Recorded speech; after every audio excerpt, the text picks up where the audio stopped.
What is going on, guys? Week 3 of Strictly Auburn against Penn State. Man, I'm excited. We are here on Sanford Lawn recording on Saturday. I'm excited, Jake. How are you feeling today? Yeah, I'm ready to go for this Week 3 matchup against Penn State. We've all been looking forward to it for months, I guess, since last season. Oh, yeah. Energy's there. The hype is there. Dude. All that's left is some football. The hype is real, man. I've just been dreaming of this game today. I'm extremely excited. Let's go ahead and break down Penn State real quick. Yeah, let's get to it. Last week they played Ohio. Not the Ohio State you're thinking of, Miami, Ohio. Not a great team. 46-10 victory for them. Looked good. They handled them well. Played well. Sean Clifford and all those guys looked pretty well. Now we can talk about Purdue. So Purdue was a thriller for them. They ended up getting a win, last-minute touchdown drive led by Sean Clifford, the 48-year-old veteran. He's been there for like a million years now, it feels like. But yeah, he looked like as he did for the past 4 years. So he's that veteran QB for the Penn State Lions. So I think he looked all right. So how do you feel about him? I mean, fifth-year guy, that veteran presence is really going to show in this crazy environment. I mean, he has the experience playing in the likes of Michigan State, Ohio State, Michigan. I mean, not that those are Jordan-Hare. No. But he has that experience playing in some crowd noise and winning some big-time football games. He does. He does have that experience. He's a veteran quarterback, as you mentioned. I mean, lit it up against Purdue. He had 4 touchdowns. Ohio, he had a touchdown. But, yeah, I think – for our defense, we just can't let him sit in the pocket and carve us up like he did last year in that game. You know, he just sat in the pocket, carved us up, and he's got some receivers to throw to this today as well. This year more than last year. Yeah, he does. He got a really deep receiver core this year. He's got a really good running back as well, Nicholas Singleton, which I think is going to be their starter this week, their feature running back. Freshman guy, really lit it up against Ohio, had 10 attempts for 179 yards and 2 touchdowns. He's a good back. How do you feel about him? Yeah, I mean, he's not going to be the only one that's seeing touches. They're going to split it between 4 guys. We got Nicholas Singleton, like you mentioned, is probably going to be their starter feature back. Right. Behind him, they got Katron Allen, coolest name in football. Right. We got Devin Ford and Kayvon Lee. Yep. Freshman, sophomore, and another sophomore. Yeah. Really deep running back room for sure. They all saw time this past week against Ohio. Yeah. So look for them to all see touches in week 3. Yeah, 100%. Nicholas Singleton, I mean, he's a good back. He is 6 foot, 220 pounds, but he runs like, I think he might run like a 4.5, 4.4. He's quick, and he's strong as well. So just for our defense and for our viewers, just look for that name. Nicholas Singleton, number 10, is going to be their guy to hand it off to on 3rd down when they need that 1st down for sure. They got some receivers as well. They have some really good receivers, actually. Mitchell Tinsley. Yeah, that guy is an animal. Number 5, Mitchell Tinsley. He's actually a Western Kentucky transfer. So this is his first time with Sean Clifford and the Lions. But I think him and Sean Clifford just getting more comfortable as the weeks come on. I think he's a really good receiver, Jake. I mean, he's their top guy right now. But again, like you said, Western Kentucky transfer. Yeah. He did play week 1 in Purdue. This is his first test in some crowd noise. Some crazy, so yeah. We'll see how a lot of these younger Penn State athletes react to that crowd. Well, yeah. So Michelle Tinsley, he's a senior, but 1,400 yards last year at Western Kentucky. That's a really good. It's a lot of yards to have as a receiver. Really good receiver. They got Parker Washington, another stellar receiver, number 3. Really, he's gonna go to the NFL. So for sure, he's gonna play at the next level. He's a big, strong, fast receiver who's a real downfield threat. Look for him to if the Tigers put him on some one-on-one island coverage. I'm not sure we have the single guy to match him up one-on-one with. So down the field, jump ball threat, end zone threat, red zone threat. Yeah. Keep an eye out for him, number 3. Yeah, Parker Washington. That guy he's a really good receiver. For just watching the film against Ohio and Purdue, whenever I would hear his name called, it was on like a 30-yard reception. So just look for him. He's a big play kind of guy. Like you said, I don't know if we really have a I mean, Michelle Tinsley and Parker, they're gonna test our DBs. We'll really see if we have that guy like a Roger McCrary kind of guy that can just lock down one side of the defense. But it's gonna be a good test for our DBs as well. Speaking of DBs, they have a really good DB, Joey Porter, another NFL talent, probably gonna be a first-round draft pick for sure. I mean, not probably, almost surefire first-round talent. I mean, he's a top few cornerback going in the draft this year. He played outstanding the first 2 weeks. No, he did. He kind of remind me. I mean, I'm an NFL fan, but Darrelle Revis, like you could put him on an island and he just looked better than everyone else on the field. Yeah, he's a good cornerback. He kind of, I mean, he gives me the same kind of vibes as Roger McCrary. He just locks down one side of the defense. A lot of balls don't get thrown to him because he just has that blanket kind of coverage. So, really big test for our receivers. See if they can get open against some one-on-ones. We're going to have to see some rub plays and stuff like that. I'd be shocked if Eric Kiesau, it's definitely been noted in practice this week in preparation. When you see number 9, don't throw his way. Right. Yeah. It's you're right. You're right about that one. I think Eric Kiesau, he's gonna scheme some guys open. Hopefully, I think just like with week 1 and week 2, our offense looked vanilla just because we were calling vanilla plays. So I think he's really gonna open up this playbook week 3. So look for that. And man, this game, I'm excited. Really, really a lot of energy coming from the fans, from the students. It's going to be a really great game. I mean, y'all hear it all around. Yeah, I mean, we're here on Sanford Lawn. We got families, playing, throwing frisbees and just having a good time. I'm having a good time with Jake here. But yeah, just talking about the game, talking about Coach Harsin. This is probably the biggest game of his career so far. Oh, 100%. I mean, last year ended last season on a 5-game skid, as y'all remember. I mean, we certainly do. Going to those games was kind of brutal. Fun. Yeah. The last game, the Iron Bowl, really tough loss at home. 4 overtimes, man. 4 overtimes, but a loss is a loss. This is the biggest game of his career, without a doubt. 100%. I mean, Boise State is Boise State. This game against Penn State is kind of the definer of his tenure at Auburn. If he loses this game, I mean, I don't want to speculate anything, but I see him on the hot seat if they do lose this game in Jordan-Hare. Yeah, I mean, I don't think we should really freak out if we lose this game, but it's a key thing for us. It's going to be a huge game for him for sure. But I'm excited, man. I really am. Let's break down the offense. Let's talk about that. A little shaky past couple of weeks, but we'll talk about Finley and Robbie and all those guys. Finley, he had a really shaky first half, as well as Robbie did against San Jose State last week. Both had an interception, which is crazy to see, not what you want to see at all. But they changed it, night and day difference from first half to second half. Looked really well. TJ Finley looked really good in the second half. I mean, he threw that pick. It was a terrible mistake. He stared down a receiver. It kind of looked like varsity football for a minute. Stared down a receiver. Cornerback made a ridiculously athletic. It was a really great play for the DB for sure. But again, bad read for an SEC starting quarterback. Right. So something he can work on to improve. Yeah. In the second half, though, like you said, he turned it around. He only had 3 incompletions in the second half of the game, and the speech he gave at halftime was kind of interesting. I mean, went to the break, looked at his team, and basically said, "Hey guys, I sucked in that half. Yeah, I'm gonna play better." He owned up to his mistakes, and I like that as a leader for TJ. I mean, Coach Harsin's been preaching his leadership all through fall camp, the way he leads the offense, the way he leads his teammates and stuff like that. So I think it's a really cool thing to look at, like just his character, and how he is as a man. To get in front of your teammates and you're having a bad night. Just say and just be honest and look, hey guys, I'm playing like crap right now, but I'm gonna put the first half behind me and we're gonna play in the second half and win the football game, which he did. So I think if you see second half TJ Finley throughout the remainder of this season, I think we'll look pretty fine. We're handing it off to one of the best running back room in the country with Jarquez Hunter and Tank Bigsby, and an upcoming star Damari Olsen. I mean, those guys played great last week. How do you feel about those guys? I mean, this running back room is going to be good for years to come. Tank Bigsby, a junior, Jarquez, a sophomore, Damari, a freshman. Right.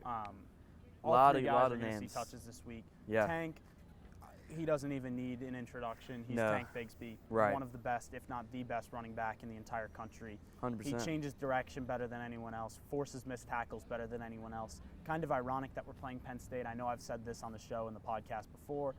He kind of reminds me of a Penn State Saquon Barkley, lacking the size, obviously.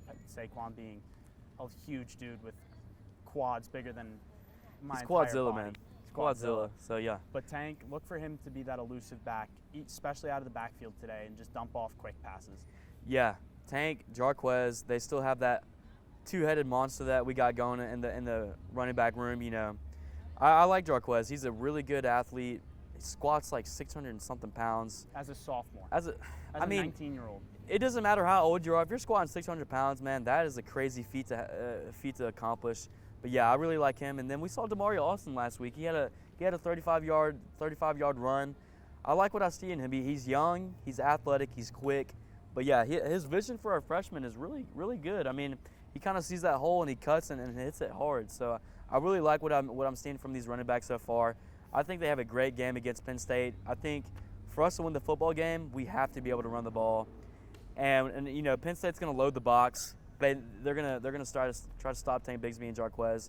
So I think for us, we really have to be able to run the ball at least, you know, as well good enough to open up our receivers and just open up the defense. So yeah, I mean, James Franklin's no dummy. no, he's not.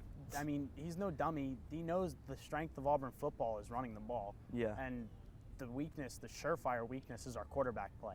I mean, 2 interceptions last week against a very subpar San Jose State team. Yeah. They're going to force these quarterbacks to make plays. They're not going to give us any room in the box. They're going to have 6-7 guys loaded in the box. Yeah, and they're going to leave guys on islands. They're going to leave Joey Porter on an island with whoever. They're going to leave confident other in him, DBs on islands with guys. They're going to force our quarterbacks to make the right reads. So hopefully that's something that they can do. Yeah, one thing I want to mention about James Franklin that I think is going to play a really, really big role in this game, and for him, he is 19-18 on the road. So that is his win record on the road. He's never played in an atmosphere like Jordan-Hare. He's never played in the SEC atmosphere, regardless. As a head coach. As a head coach, right? Yeah. But yeah, I didn't mean to say play, but he's never coached in the SEC atmosphere, let alone Jordan-Hare, which we know is one of the best in the whole country. So I think, you know, that's one thing to keep in the back of your head. He just doesn't play. He doesn't coach great on the road. So I guess we'll see how he does. But yeah. About the offense, running backs look well. They're going to load the box. I think it's going to be a really big game for our O-line as well. We have to get that push, man. I mean, something we've lacked the first 2 weeks. Exactly, and their pass protection looks fine. You know, they hold up well in the pass protection, which is a good thing to see. But just when we're running the ball, man, they really don't get that push that you want to see against the San Jose State, against the Mercer team. I mean, it looked a little bit better in the second half. I think our whole team looked a lot better in the second half. So hopefully we see that second half presence they had in the first half today against Penn State. But we'll hit on the receivers real quick. Malcolm Johnson is back this today against Penn State, so that's a good thing to hear. Corey Moore stepped in for him last week. Right. All right. He did all right, yeah. As well as a sophomore transfer with minimal playing time can do. Right. Yeah, Javaris Johnson's really been lighting up. He's been our go-to guy so far. I think who do you think Penn State puts Joey on? I mean, you have Cedric Jackson, our veteran, then you have Javaris. So I mean, Shed had a big week 1. Yeah. I think he's going to be that downfield threat. I think that's what this offense is designed for. Yeah. I mean, he saw some downfield action in week 1 from both quarterbacks. Obviously, last week, sorry, I got a bug in my face. But last week we didn't really see any deep threat. I don't think we have a clear number 1 receiver. So I think not yet. It's only week 3 though. Yeah, so. he's going to fly around all over the field. Yeah, and just want to mention, I really hope to see Camden Brown this game. I know it's kind of a weird thing to talk about, wanting to see a freshman against a big game like Penn State. But I mean, we heard that's the most noise I've ever heard from a freshman coming out of fall camp in a long time. So I mean, they talked about that kid like he was going to be the next, you know, Sammy Coates or something like that. So he kind of reminds me of Sammy Coates with his, you know, his vertical ability to go up and grab the ball. But yeah, I really want to see my guy Camden Brown. I've been raving about him all year so far and during fall camp and stuff. So hopefully we see Camden Brown making a presence this game. And to talk about the offense a little bit more and the play calling, I think a lot of fans noticed, and a lot of students as well, just watching the game. It was a little vanilla, just we were running base stuff on offense and on defense as well, just, pretty vanilla stuff. But I think Eric Kiesall, our OC, is going to really open up the playbook. I think Jeff Schmedding, our DC, is really going to open up a playbook, mix some new things in. So hopefully we'll see that. But you have to. Speaking on the defense, let's talk about that. Jeff Schmedding, I think he's got these guys ready to go. Hopefully we see a lot of new blitzes and different packages and stuff like that. But they did all right against Mercer and San Jose State. How do you think they're going to perform against Penn State today? They're going to step up. They have to. They have to, yeah. Compete. They have the crowd behind them this week, which 100%. I know we were home the last couple of weeks, but it's something we lacked. We really lacked the energy and the intensity of some of these big games. It's something that we all miss just as students. I mean, we live for these kind of games. We're here for these kind of games. This is why they're going to come in prepared, ready, focused. Yeah. This is why I do what I do, and this is why I love to do these kind of shows, is because it's just, this football atmosphere you get at Jordan-Hare is unmatched. I mean, it's one of the best feelings in the country. Right now we're here on Stanford Lawn, and it's a beautiful day. It's going to be a beautiful weekend, but I'm really excited for this energy. It just feels different here. It really does. I mean, everybody's ready. You have the orange out. This stadium's going to be going crazy. I mean, you see it now. I mean, you can hear.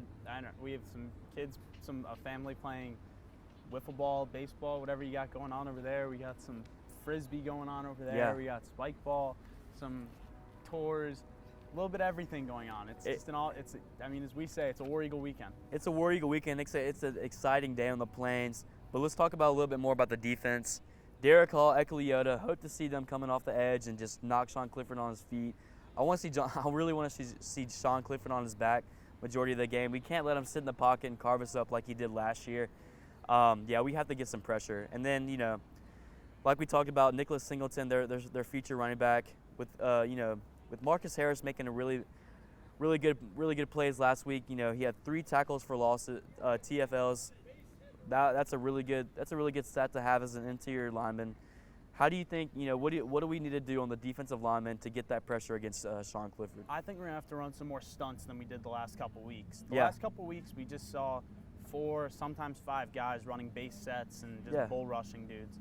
I mean, we're going to have to see some stunts coming from our linebackers, whether it's Derek Hall or Ekeliota maybe dropping back into his zone coverage and sending Owen Pepo chasing the quarterback. Yeah. We're just going to have to see some new, fun, creative stuff that you kind of draw up from film. Yeah, I think Coach Schmedding's going to get – I think we're going to get that from Coach Schmedding for sure. We just been – I mean, you don't want to open up your playbook against Mercer and San Jose State. That's true. And then just, really just let everybody see what you're doing and stuff. But, so just talking about this defense, and we talked about the interior D lineman and Jason Jones and Marcus Harris. They're doing well.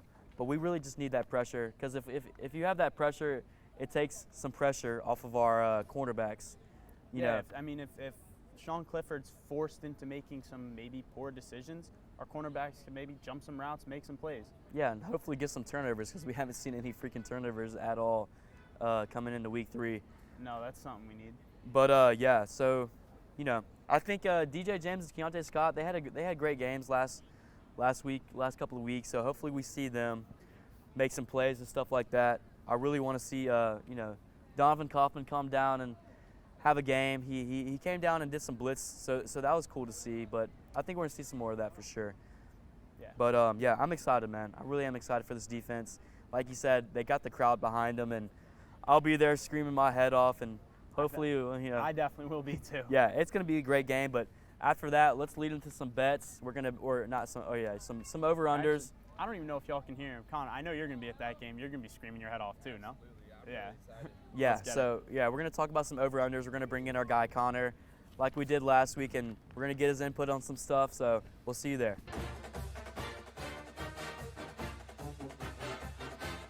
What's going on, guys? We are in our next segment, over and unders. We got our guy, Connor King. How are you doing, man? You excited? I'm doing great. The atmosphere is awesome over here at Stanford Lawn, and I'm just excited to be here. For sure. Welcome in. All right, let's hit you with the first one. Auburn passing yards. Are we gonna hit 200 yards? Over under that? I You think go so. first. I think so. The reason I think that is because TJ's playing for his life right now. Yeah. Okay. know, He's playing for his life. I don't think that he's gonna get he's not gonna be demoted or anything like that. But I do think that this is a really important game for him. Yeah, And it If he is. throws under 200 yards, that means that he's making a lot of mistakes and that the defense is getting to him. So Okay. I think he's over. What about you, Jake? I'm going to rock with the under. I mean, Okay. the poor performance last week. I'm not sure that I have all the hope in the world for him to throw for over 200 yards, Yeah, especially with Joey Porter playing on the edge. you're right. Look for TJ Finley to play well and Robbie Ashford to get some rushing yards, but I'm not sure they go over 200 passing yards. Yeah, I'm gonna go over, man. There's some things I saw in TJ's performance last week in the second half, at least, looked really good. Like you said, he was like 80%, and he was hitting his guys. So I think if he just replicates that performance that he did in the second half and today against Penn State, he'll go over 200 yards. But let's go into this next one. Auburn interceptions thrown. This is an interesting one because we've had some picks already this year. Yeah. Over under 1.5 interceptions. I mean, I'm going to rock with the under. This one is. It better be this under one's tough. because Yeah. it better more- be 0, man. If I more- see it any more better be under. interceptions, I might rip It's- my hair out for sure. Yeah, it's a little hard to predict this one, but I think for the sake of being biased Auburn fans, I'm going to rock with the under. Yeah. What about you? Absolutely, yeah, I completely agree as well. Just like I said a minute ago, he's playing a really important game this week. I think that He is. mistakes need to be minimal if we beat Penn State, so I'm taking the under as well. All right. Yeah. Like I just mentioned, there better be 0 or I'm gonna freak out. But yes, I'm gonna take the under on this one. If I see any interceptions, I'm gonna be really mad. But all right, I'm gonna get you with these 2 more, and then we'll move on to our next segment. But does the Auburn defense get a turnover? I mean, we haven't seen any in week 1 or 2. But Connor, what do you think? Absolutely. I think that the only way to win this game is big takeaways and big momentum shifts, just like a turnover. 100%, Connor. I think that Jordan Hare is going to really get to Penn State's offense and quarterback. Oh, yeah. And hopefully we see a fumble or an interception or maybe multiple. It'd be great That to would be see. amazing if we see multiple. What about you, Jake? What do you think? Same answer as this as the last one. Okay. It better be yes. The Okay. answer to this one better be yes. We Okay. better see a turnover or we're going to have some problems today. Yeah, I think I'm going to say for some turnovers as well. I think our defense is going to get to Sean Clifford, and he's going to make a mistake, throw an interception or something like that. Maybe my guy DJ James can get one. That'd be really cool. He almost had one against San Jose State Almost. week 2, almost. And if he did, he's probably going to take that thing to the house. But yeah, I really want to see some turnovers for sure. All right, I'm gonna get one more in. This is going to be a really good one. All right, so how many cup snakes? I don't know if our viewers know or saw, but the pledges have been on their thing this year. They are doing their job, getting the cup snakes. I mean, they're like 20 foot long, but Oh my God. I'll ask you first, Jake. This How one- many do you think we see? So last week, just so y'all know, we saw one. We saw one on, But it was on like- ESPN, but it was Huge. It It was probably entire- 100 yards long. Yeah, it was probably like the entire field. Yeah. But it was crazy. So I'm gonna rock with one again. Okay. I think we might see some teamwork, like one crazy cup snake. Yeah. And it was all popcorn buckets too, which made it all that more That's even impressive. better. I like the you have Those the are cup expen- snake. Those are expensive. They are expensive. You have the What's- cup snake each- and you have the popcorn bucket. Each, So each thing of popcorn's what, like $7? yeah. That's Are good. you Connor? Are Oh you my a God. cup snake guy or are you a popcorn snake guy? I love the cup snake. Okay. Before I even came to Auburn, cup snakes were a thing. You're Most right. games I went to at my high school, actually. Okay. High school. Yeah. So, 251 rep. absolutely, yes, sir. I actually have a few pledged friends. Okay. And, everyone's really dialed in now. Everyone wants to make a cup snake or a popcorn snake. So yeah, you what do you think? Over or? I'm taking 2. I'm 2? taking 2 this week, and the Okay. only reason is because I think the pledges are a little bit more comfortable now this week. And Yeah. They're not looking for their older brothers to see if they can do it or not. Yeah. They're allowed to do it in the student section. For so. sure, yeah. I want to see some cup snakes. I think we're going to see like 4 or 5 of them. I Wow. mean, I think, like I said, the pledges, they're just upping their game this year. So hopefully we see some, 4 or 5 cup snakes. But that's going to end our segment with over-unders. We're going to go ahead and jump into SEC predictions. What's going on, guys? We are in SEC predictions. I'm excited. I know it's Strictly Auburn, but like we do on Strictly Auburn, we're going to talk about some SEC games. Not a lot of crazy games. I think Auburn's probably the primetime game for this week's or for today. But I'll hit you with the first one. This is a good one. Miami at A&M. I mean, shaky performance last week from A&M. What do y'all think? This was supposed to be game day. Game day was supposed to go to A&M. And they took App State, man. They went to App State and Troy. I mean, App State's going to destroy Troy for, I think, the 4th straight year. Yeah. Absolutely. But A&M needs a rebound performance against Miami. I know Miami's ranked number 13 in the country, but this game's at Kyle Field. The 12th man's going to step up. They're not going to let A&M walk away, 1-2 to start their season after starting the season ranked 6th. So I'm going to rock with A&M. What about you, Connor? Yeah, I completely agree with Jake here too. You know, if I was Jimbo Fisher, I would be completely fed up after performance last week. Their offense looked terrible. I think they had less than 200 total yards. It was awful, dude. Yeah. Haynes King performed really bad. He had y'all see that? He had 2 fumbles, he had 2 fumbles, didn't he? Yeah, he did. Yeah. It was bad. He did. I think the App State, they picked apart Texas A&M. I think A&M's defense isn't bad. No. You know, I think they're gonna play great against Miami. I take A&M by I think 2 scores. Okay. You know, it's gonna be a decent game, but Miami's a little overrated, so I'm taking the Aggies. Yeah. Y'all made some really convincing points, but you know, A&M spent all that NIL money on all their 5-star athletes and still lose to App State. Gotta love it. You know, Jimbo Fisher never fails to disappoint.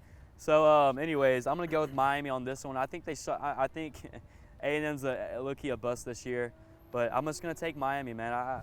You said they're a little overrated. I think they are as well, but I don't think A&M's really anything to talk about this year. But we'll move to the next one. Your secondary team, South Carolina versus the big bad Georgia Bulldogs. Who do you got? I mean, for the 2nd straight week, I'm sorry, Trev, but I gotta rock with UGA in Athens. Yeah. What about you? Oh yeah, Georgia by big. Georgia looks great. I think they're the best team in the country. Hate to say that, but they look really good. And USC is they're not going to amount to the Bulldogs. They're defense. USC. Yeah. Exactly. Yeah, you got to give credit where credit is due. So obviously, I think Georgia's going to take this one. We'll go and move on to the next one. Mississippi State at LSU. It's an interesting one. Both teams look mediocre, I guess, but it's in Baton Rouge. Baton Rouge is a really crazy place. Who do y'all got? I got LSU at home. Okay. Absolutely. It's hard to pick against LSU in Death Valley. I got You're LSU right. at home. Yeah, I'm gonna have to go with LSU as well. Like I said, it's in Death Valley. Been there last year for the Auburn LSU game. It was crazy. I almost did not survive leaving the game. It's a crazy place. So yeah, I got LSU. We'll bring up this Vanderbilt versus Northern Illinois. Vanderbilt really disappointed me last week. I was on the hype train. Me and Jake were. Unfortunately. Connor stuck with his guns and didn't choose Vanderbilt. But who do you got this week against Northern Illinois? Quite frankly, I hate to say it, Vanderbilt sucks. It's at Northern Illinois. Shocking news, right? Yeah. Vanderbilt's defense looked awful last week against Wake Forest. They did. Wake Forest is a decent team. They are. Northern Illinois is not a bad Middle American Conference team. They're not. I don't know much about them, but I do think they're going to beat Vanderbilt. Really? Okay. Yeah. What about you? I was all over the hype train last week. Took Vanderbilt. They did us dirty last week, so just for that, I'm going to have to take Northern Illinois. And it's the MAC. You're right. We say college football is crazy. Wednesday night football on the MAC is different. Okay. Yeah, I don't know. I'm an SEC guy. I love Auburn, so Vanderbilt's an SEC. I'll take Vanderbilt. Not much convention there, but I guess I'll just take Vanderbilt just for the heck of it. Why not, right? I think if I had to hand out an automatic L this week, I think that it would have to be that take. Okay. Thank you, Jake, for that comment. Anchor down. Come on. Okay. Now we're going to move up to our primetime game today. Auburn versus Penn State at 2:30, man. I am excited for this game, for this matchup. We'll go ahead and get a score prediction. Who do you think is going to win this game, Jake? I mean, this one might get me the automatic L this time, but I'm going to take Penn State. Yeah, that is an automatic L take for that one. So you have Penn State. You want to explain why you have Penn State? Yeah, so I think the only thing that Auburn really has going for them in this game is the crowd. I mean, on paper, I think we'd all agree that Penn State's the better team coming into this week with 2 much better performances than Auburn had in the first 2 weeks. I think that if Penn State comes out and, I don't know, maybe goes down and scores a touchdown on the first drive of this game and can silence this crowd a little bit, I think it's going to be tough for Auburn to build back that energy, so I'm going to rock with Penn State in a tight one. I'm going to have to disagree with you here, Jake. It's almost impossible for me to take anybody else instead of Auburn at Jordan Hare. I think this crowd is going to be electric. It's an orange out. Orange out, baby. We're out here right now, and there's just a different atmosphere. It's a different feel here. I think, like you said on paper, Penn State is the better team, and they have some better results. They have a better resume. Although I'm taking Auburn here. I think they're going to bring it. Our defense is going to shut down, and our offense is going to hopefully show up this week, and we'll be able to take Penn State in a close one. And by the way, I am taking Penn State in hopes that Auburn proves me wrong. I'm not rooting for Penn State, still diehard Auburn, all for Auburn. Yeah, no, I hope they prove me wrong. Yeah, you're right, Jake. I mean, I think Penn State is the better team coming into week 3. You know, Auburn two shaky performances, week 1 and week 2, but obviously I'm gonna have to go with Auburn. I really do think we win. I think 31, 24, 28, 24, somewhere around that range. It's gonna be a really tight one. But no, we really need to look for TJ Finley just to improve. You know, he had an okay he had an interception, but no, we really need TJ Finley to pass around the ball, hit some guys. You know, we really need some really big plays down the field. Just because Penn State's going to load the box, right? They're gonna try to stop our running backs with Tank Bigsby and Jarquez. So I think for us to have any success in this game, we have to throw the ball. I think that's how it's gonna be for literally the remainder of the year. If we can't throw the ball, then we're not going to be able to win the football game. And I think Finley's going to be able to do that just enough for us to relieve some pressure off of that running back room. And I think our defense is the anchor for this team for sure. Our Auburn's on the defensive backs this year, like it usually is, been for the past couple of years. Derek Hall, Ecclesiata, Cam Riley, and those guys I really have to make an impact. Gonna have to get some pressure for sure, and our DBs just have to play better with a shaky performance week 1 and week 2. But I think our defense forces some Sean Clifford mistakes. He is a veteran, but I think we shut him down. So he's never played in Jordan Hare before. He's never played in Jordan Hare, and like I mentioned earlier in the show, James Franklin is 19 and 18 on the road. Exactly. Never coached in an atmosphere like Jordan Hare. Never coached in the SEC atmosphere, let alone. So I think that, like you mentioned, let alone factor with our crowd is going to play a detrimental role in this game for sure. It's going to be rocking. It's an orange out. I'm excited. Jake's excited. Connor's excited. Oh, yeah. We're all ready to go. But that wraps it up for Strictly Auburn. Y'all go ahead and follow our TikTok at Strictly Auburn. And like I said early in the show, we have a recap pod every Sunday with me and Jake and Connor. Strictly Auburn. And then y'all go ahead and follow Laz Sports. My man Jake has his own website and stuff, so y'all go check that out. But that wraps it up. Week 3 against Penn State. We're going to see you next week against Missouri and War Eagle. War Eagle. War Eagle.